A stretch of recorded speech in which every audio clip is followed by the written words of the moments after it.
You're listening to the Parents of Hardworking Teens podcast, episode 129, the third of 3 brutal study truths that could be catching out your teen, meaning they end up working harder than they need to, missing out on marks they could be getting, or just finding study, exams, and assessment more stressful, uncertain, or frustrating than it really needs to be. So let's dive into brutal study truth number 3, unique is not better.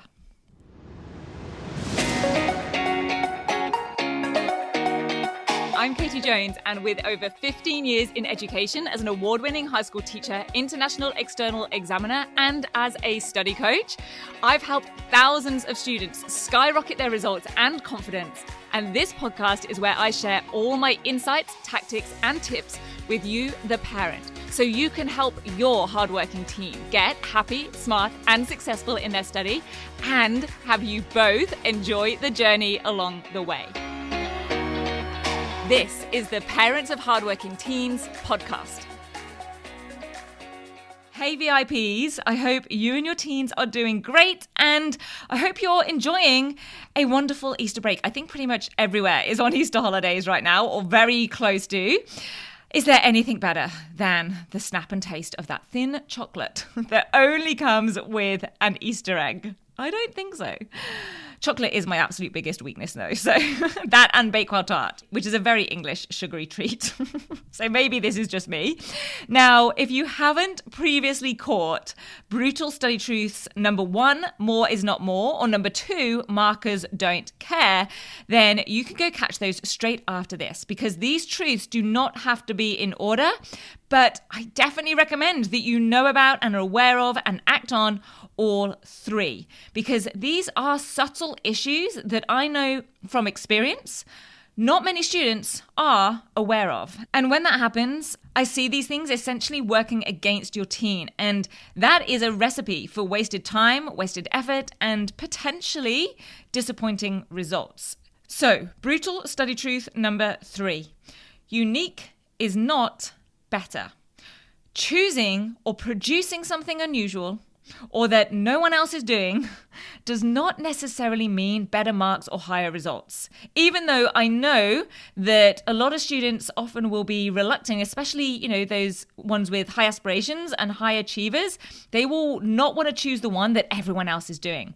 However, though, this can actually sometimes make things worse, because it can mean a task might take twice as long as it should because it might be more tricky to find the information, or it might just end up being more challenging to meet certain criteria.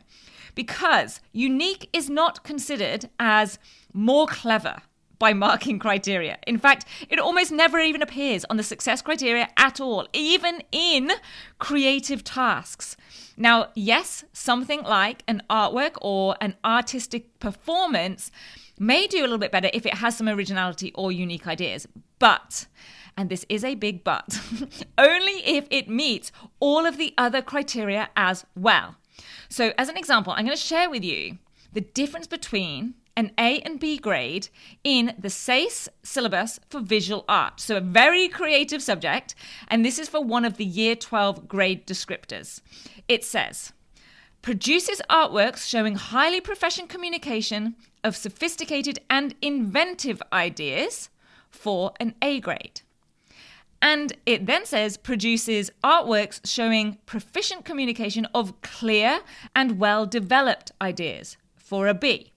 So sophisticated and inventive for an A, clear and well-developed for a B. Now that might therefore sound like we do need to be unique and we do need to do something that no one else is doing. But given that as markers, we move up through each year level of the descriptors, if the student does not have proficient communication of clear and well-developed ideas, in that maybe they haven't clearly linked to the theme or used appropriate techniques, then they cannot achieve the B grade, let alone the A, no matter how sophisticated or inventive their ideas are. Plus, that is just one of 4 descriptors. for producing artworks. The others have nothing to do with inventive or unique ideas. And then there are another 4 on top of that are all about analyzing artworks that again do not require creativity, uniqueness, or inventiveness. Now you can see all of these for yourself. I have screenshot those descriptors and I will include them in the transcript. So you can just go to www.rocksolidstudy.com/129. That's the numbers, the digits 129 for 129 to find it. Because this means that a unique piece of art will still score worse than something more, let's say, mainstream, if the unique piece does not align to the format or the genre or the theme or the stimulus as well as the mainstream one does. If it does not meet the focus and requirements of the assessment, it will not be able to score highly. If it is not performed or executed at the same quality as the one that is not unique or inventive, then it will not be able to score highly. And if the reflection or the analysis or justification of the moves or the techniques is not to the same standard, they will not be able to achieve that A grade, whether they are inventive or not.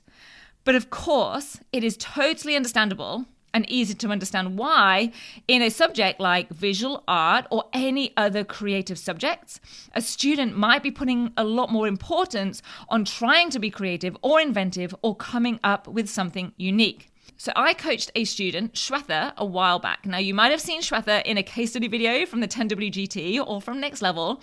She was trying to decide which mineral to investigate for a science report on this particular coaching session. Now, it was a totally free choice of which one she could choose, and she felt like she should do one that no one else was doing. And she was really reluctant to do one that a lot of people were doing or that had been suggested by the teacher. That's another thing. They don't want to do the one that the teacher has mentioned.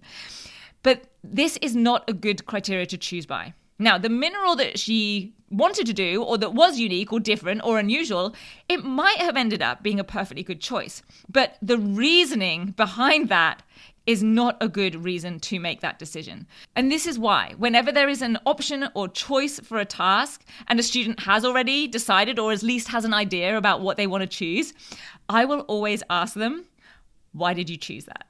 And of course, you can do this too as a parent if you're just trying to support your teen along the way.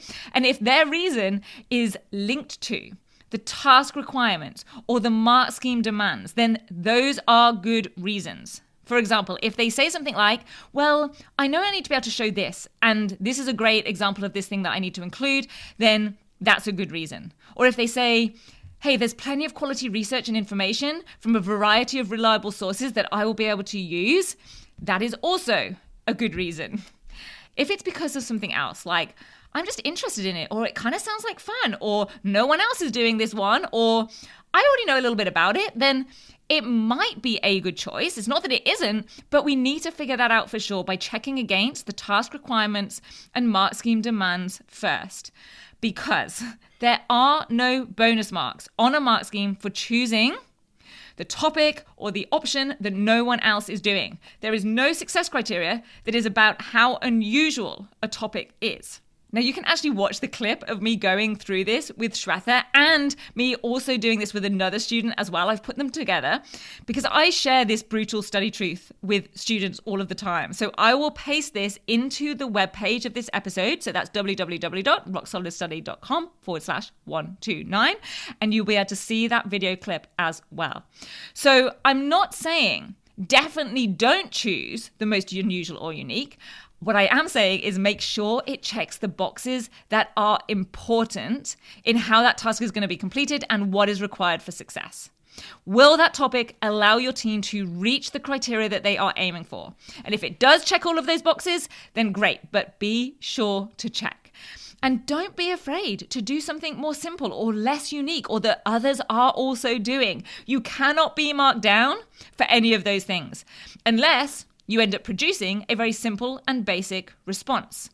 Because I understand that your teen may well want their response to stand out to the marker, but I can tell you, as a marker who has sometimes marked over 1,000 papers in a round of marking, that a fantastic, high quality response that really nails the descriptors and the marking criteria will stand out just as much, if not more, than an unusual topic. Because, well, I'm being brutal here. That's the whole point of this episode. Getting a high quality, yet concise, sophisticated, succinct response that absolutely nails the criteria is in itself unusual and a little bit unique. And to me, very exciting.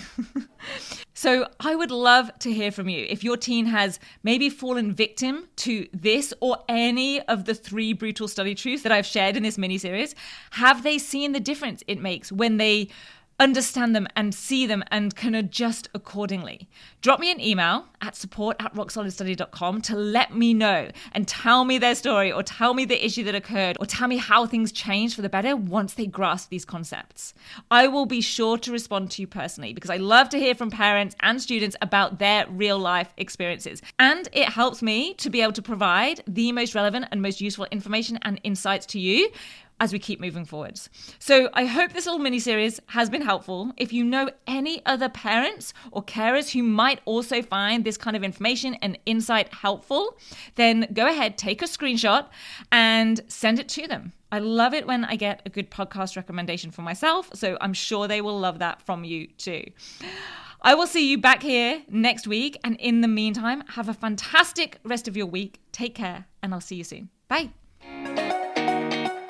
If you're ready to have your teen achieve their best possible results with less stress, then I want to invite you to enroll them in the 10-week Grade Transformation Program, where they're going to learn the key concepts, skills, and strategies to catapult their performance in assessments and exams. It's risk-free. They either achieve bigger and better results with a whole lot more confidence in 10 weeks, or we refund you in full. Just head over to www.rocksolidstudy.com/program, and I'll see you there.